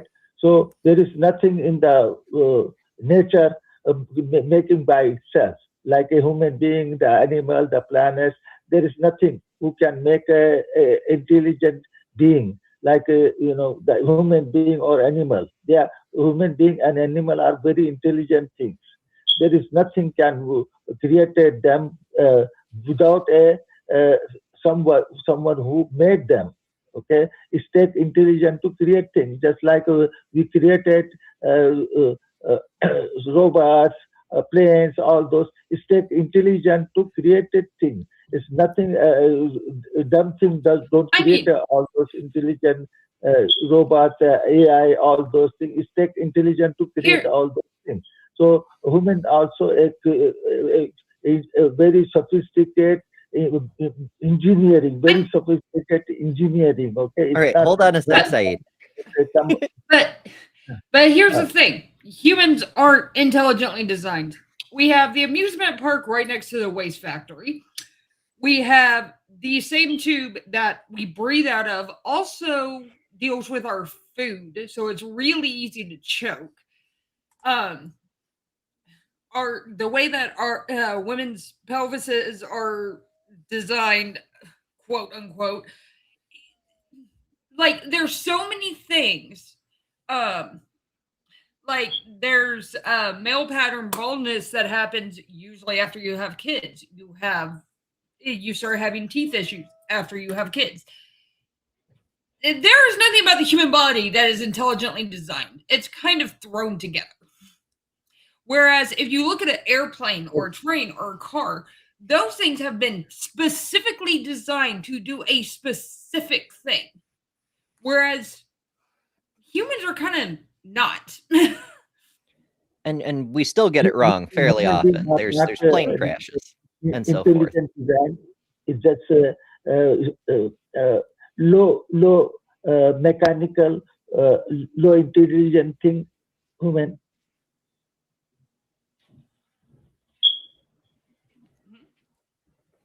I'm sorry, we didn't catch that. Hello? Yeah. I'm saying human being is a intelligent design, right? Intelligent design. We cannot copy a human being because it has very sophisticated engineering. Okay. So what sophisticated engineering is there? Engineering of, hello? It's a complex system, but it's not very well done. Like Lil mentioned a few things. There's a bunch more. Every part of our bodies you can look at, they're susceptible to breaking, cancer, all kinds of accidental damage. The retinas of our eyeballs are on backwards and have a giant blind spot in the best part to absorb light. There's like every part of our body has obvious errors in its design. Like if a creator did that, they're very bad at their job.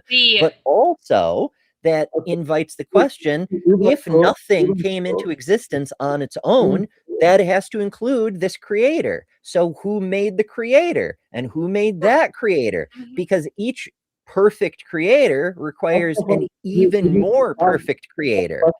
And just for an example, the nerve that goes to your vocal cords comes down, wraps around your heart, and comes back up. And it does that in all mammals, including the giraffe.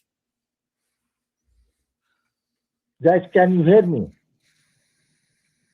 That's not Hello? intelligent design. What's that, Said? Can you hear me? I can hear you now. Yes. Okay. Thank you. Even so, you think that there is a problem in the human, like you saying cancer, all those things. Even so, if even there is a defect, okay, even how can somebody without a engineer going to create this machinery of human being? How can without a director, without an intelligent thing, create a, even it is a defective or whatever weakness you show us, how can create a from nothingness? Like is this the earth has this kind of minds? The earth created itself this engineering of human being or animal or any other creature. Well, that's the thing is nothing is coming from nothingness. Everything has preceding steps along the way. Like if we look back at our evolutionary history, we can see other kinds of humans before we get back to a common ancestor with the other primates, which go back to a common ancestor with the other mammals, which go back to a common ancestor with the other animals, and so on and so on and so on. Everything that is today, whether you're talking about biologically or geologically or astronomically or anything else, is just one iteration, only a slight margin of deviation away from the previous thing. Everything is built step by step by step upon other stuff. None of it was apparently engineered and brought into being. It all came together slowly, piece by piece, on its own. So it seems. Okay. Let's say let's say the train. Okay, we created train. Okay, back then train run by the steam engine, the coal or whatever, they run by that. But today we have a bullet train, super train. So it still it does not mean first time we created the now super train. It does not have to do anything. It became automatically super train. Even if you believe in evolution, I believe in evolution too. But it is all God hands to evolve things from one to another. Just like a God created Adam and Eve. They must have a skin color. They must have a skin color. And later on, we have multi-skin color people. So it's all from God made it, all those things. The problem is you're taking it's a complete category error to take something that humans specifically designed for a purpose and trying to shoehorn that into evolution. Whereas evolution doesn't have a purpose. It throws stuff at the wall and sees what sticks. It just does things and sees what works. The creatures that have shown up through evolution are the result of who knows how many generations that are never going to be because those previous ancestors didn't survive because whatever evolution gave them just didn't work. But you're trying to take something that was specifically designed for something and put it into a random process, and that those two things don't go together. It's like me being amazed that my shirt fits, even though it was designed for a human-shaped woman of my size. Yeah, the glove just happens to have 5 fingers. It would be more amazing if I found this shirt growing on a tree and it fit. But even then, I probably think that, hey, it was that this tree was made to do that. Like, for instance, bananas. Bananas have been genetically engineered over centuries to be the banana that we have.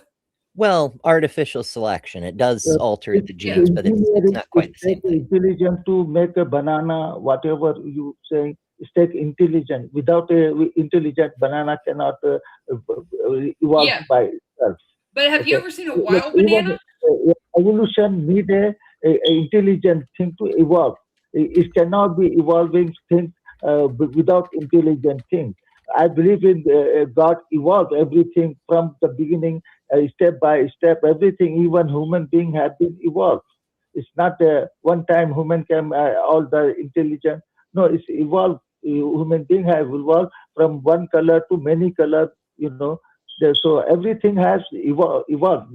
There is no doubt about it. Evolution happened. Sure.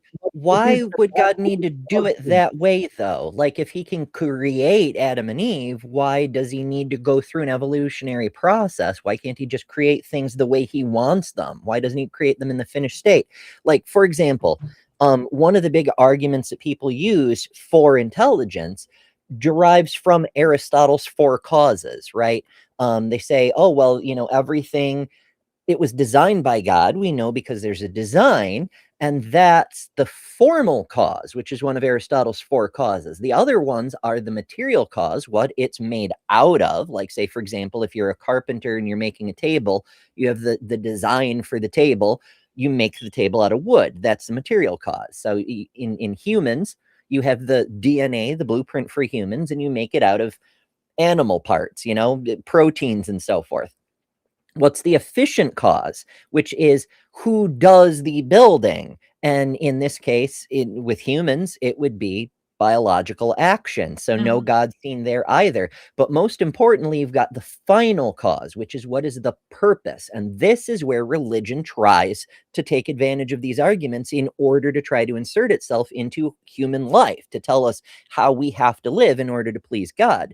Because the purpose, the reason for the creation, the reason that we should presuppose there's a God behind it all, is because he has a purpose in mind. But what it isn't really demonstrated. Holy men come along and say it's for the glory of God, or it's because God was lonely, being the only intelligence in the universe, or whatever the other idea may be, but nobody can demonstrate it. But when we do the same thing, we create a phone for telecommunications, we create a hammer to drive nails, we can demonstrate what the purpose of the thing is.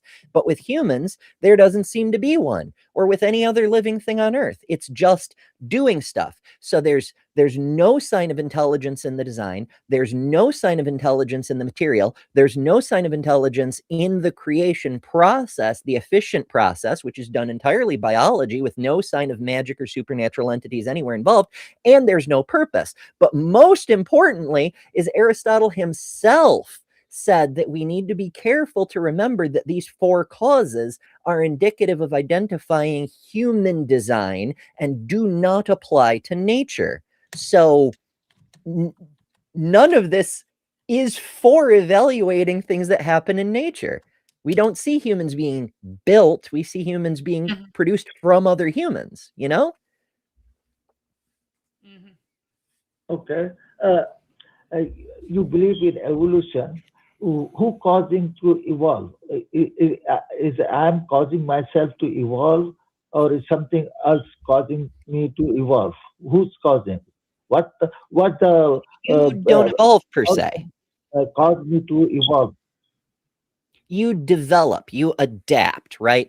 Evolution is the change in genetic characteristics in a population across multiple generations. It's not even your children will evolve. It's humanity will evolve as we go forward, as the different gene characteristics rise and fall and change and mutate and all that sort of stuff. You as an individual, while your initial zygote, that first cell, may have been produced by your mother and fertilized by your father, from that point, that's all you. Once you have that initial condition of your unique DNA existing, it's entirely on your own internal biological processes to produce the you that exists today. You made you out of those previous conditions. Perfect example of this is something like 30% of the human population does not have any lactose intolerance whatsoever. I am one of those 30%. I can sit here and drink milk all day and not have a problem with it.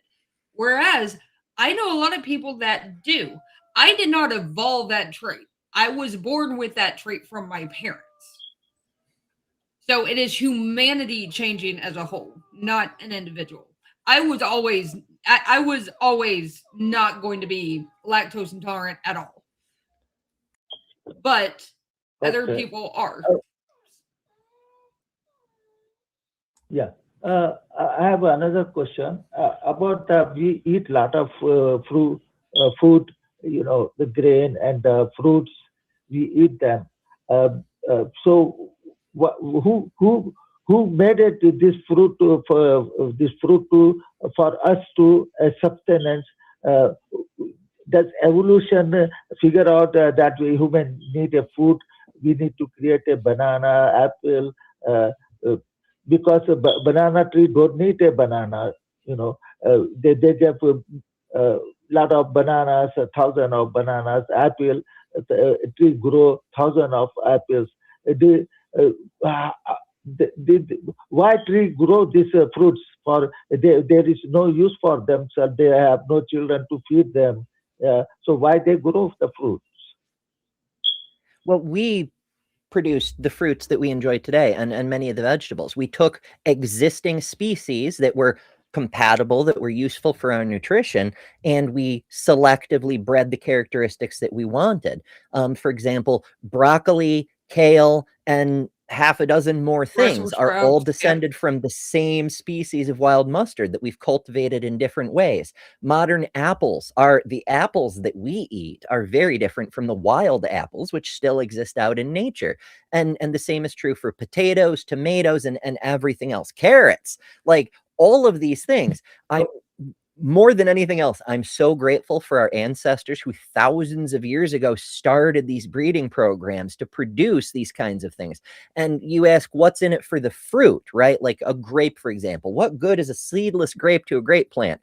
Well, we tricked it into growing that way after many, many, many generations. It doesn't have a mind or a will. It's just doing what it's programmed to do by its own genetic code, which we have altered by artificial selection. But the natural forms that we selected originally, they were good enough that they were worth the seeds. And so it was sort of a symbiotic relationship. Most fruit, including wild apples, exists not just to feed the seeds, but to be a temptation to animals, because even though the plants have no idea what's going on, evolutionarily, it's an advantage to be able to produce a fruit with seeds and have an animal grab it and take it somewhere else to go eat it, so that the seeds that get left behind can grow away from the parent.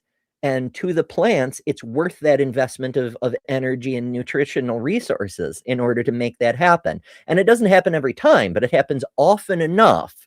And that's the whole thing with evolution, is it's never, and one of the ways we know it's not designed, is it's never really very efficient. It's just good enough to cause the next generation to come to be. All right, we really have to wrap up, Saeed, so I will give you one more final thought before we go, and then we'll start doing our thing. Yeah, my last question is, why a banana tree or apple tree, what is benefit for them to grow the apple or banana? It's a benefit for us. We make them grow. We trick them into growing. Apple tree grow the apple because our benefit. Because we make it grow. It look like a apple tree had been designed for our benefit. Not the apple tree does not grow because our benefit. Apple trees don't give a crap if we eat the apples or not. Designed to grow apples. You might think of them like a biological robot. Like they have programming, they have their instructions, and they're solar panels converting air and sunlight into fruit. It's all they know how to do, and so they just keep doing it. After a fashion, we do the same thing. We just produce a different kind of fruit. Yeah, so tree design themselves so we can benefit from it. You might say that we took what already existed and we hacked the code to make a more efficient robot that pleases us better. But Yeah, but why tree want us to grow fruits? For who's benefit for this fruit? Who going to benefit these fruits? Because we like sugar and sweet What, things. how? Go ahead, go ahead. We made them grow like that because that's what we want. Mhm. No, And It's really that strangely enough, no God has ever showed up. The only tale we have of a God having anything to do with any of these things seems to be the story where the prophet Jesus, peace be upon him, came and smote the fig tree for not producing fruits out of season. Weirdly enough, but c'est la vie. In any case, Saeed, we have to go for the evening. Thank you for calling, though. It's been an interesting conversation, and I appreciate. Thank you. I appreciate it. I like talking to you. Yeah. Bye-bye. Do feel free to call in next week. It'll be different hosts, but there will be people here. And bring more questions. It'll be pretty neat. But thank you so much. Have yourself a wonderful evening. I will subscribe. Yeah, I will subscribe to your channel. Thank you. All right. Fabulous. It's always nice when we can have a nice conversation with people, even if we end up not agreeing. At least we can, we don't have people screaming at us about how we're damaged or abominations before the Lord and will be tossed into the lake of fire or whatever. All of that stuff. I've been told that simply because of my name. So that's fair. I mean, it's a different rainbow than I often wear, but I'm in my rainbow thing because I was on Skeptic Philosophy earlier, and I just thought it would be fun to try to match the thumbnail, and that's what I was wearing on the cartoon version of me was wearing on the thumbnail. But like just wearing this often gets me called all sorts of interesting names. People get sensitive about rainbows, but Saeed was cool, so I appreciate that. It's very neat. All right, so we're actually a little bit later than we usually go, but that was a fun call, so I appreciate that. That is going to do it for this time, folks. Thank you so much for watching, and a big thank you to our patrons and YouTube members. You help keep the lines going, and you can join them if you want to help keep the lines going at patreon.com/skeptichaven or by pushing the little join button here on YouTube. If you do that, you can play with all the sweet Astral Pride emojis in the live chat. Thanks to our crew, whom you can also join if you want to help make the magic happen. Just email skeptichaven@gmail.com, and one of our friendly producers will get back in touch with you very, very quickly. And of course, thank you to Lil, who is now offering all trades on the East Coast. Do remember to subscribe. Both our channels are linked in the description. And lastly, thank you all so much for joining us. Catch more shows here this coming week, including Alan and Elliott on Tuesday for the Deconversionists. And next Sunday, come on back for Justin and Felicia for the next episode of Let's Talk. Good night, everybody.